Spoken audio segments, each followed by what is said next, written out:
Po, more on nag-gym po ako.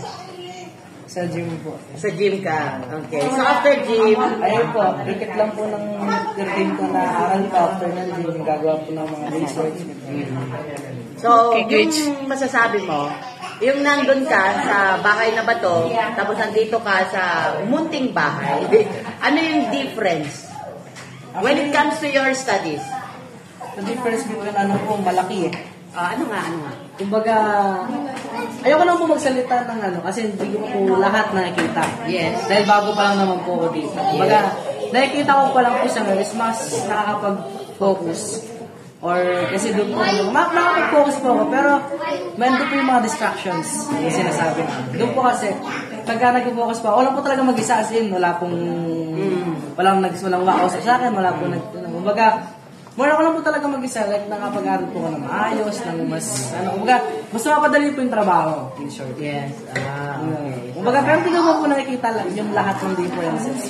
Kasi bago pa lang naman po. Siguro, makikita po na siya after po ng school year po na. After ng school year, kasi yung achievement mo na yan. Okay. Pero nakita mo na yung sobrang pagmamahal nila sa'yo. Actually, next question please. Dai! Kasi nag-giving na po yung love nila. Yeah? Pero ang tanong hanggang kailan? Ayan na nga eh. Yeah. kung talagang mahal po nila ako, bakit sila sumira? Ayan nga. May question ka. Sige po. May question firstly. Okay?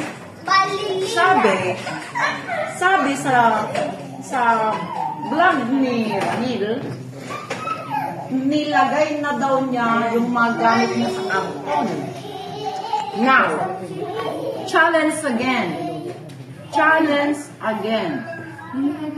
Willing ang ninang at sponsors na pa-pick up namin sa LBC yung mga gamit ni Dave. Kami na ang gagasitos. If you will accept the challenge, pirmahan lang ni Dave, hindi niya kailangan magpakita sa inyo. Period. Coming from what I will not elaborate kung sino ang pipick up dyan na signature lang ni Dave ang kailangan. Yun lang.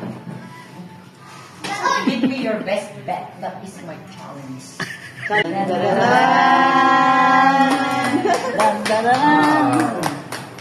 Wow, galing. Diba? Kasi na-receive natin kanina na cash is 353,135. Lahat yun. That is gross. Tapos yung ano is sasabihin ko na lang sa'yo later. Kasi galing sa Lovely Daisies channel is 100K sa channel ko. Yung kinita ko doon, through sa mga panonood na mga paulit-ulit na nanonood, yung kinita ko po doon is yun ang ibibigay. 100. Para mabayaran yung doon. Yes, naka-live.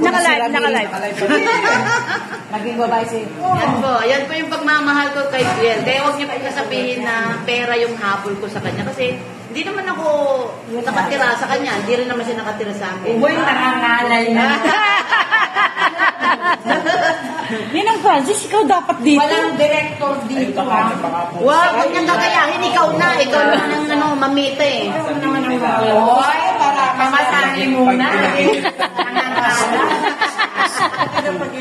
Blinag nga kita para maano na naman yung best friend mo. Steffi! Thank you! Yan, may selfie siya. Second na rin. Nakakamisan na nga eh.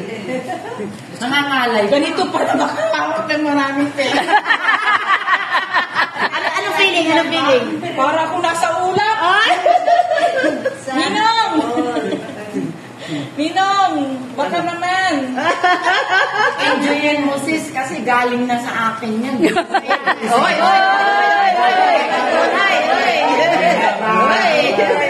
Bulo na. Picture mo ko si Sana. Yan na siya. Hindi picture, ano to?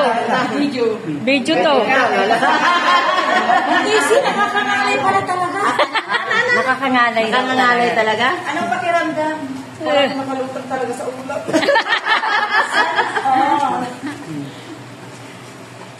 Nak, maghihirap mo. Wala talaga. Mahaba pa yan. Para ko na magkapera sa'yo. Mag-yan na tayo. Sa buwan ko hinihila. Kaya nga may bantay tayo sa paligid eh. Uwi ko na to. Meron pa doon, pero yun kasi yung limit muna sa ngayon. Pero meron pa doon, nandun pa. Ikaw nang magsilid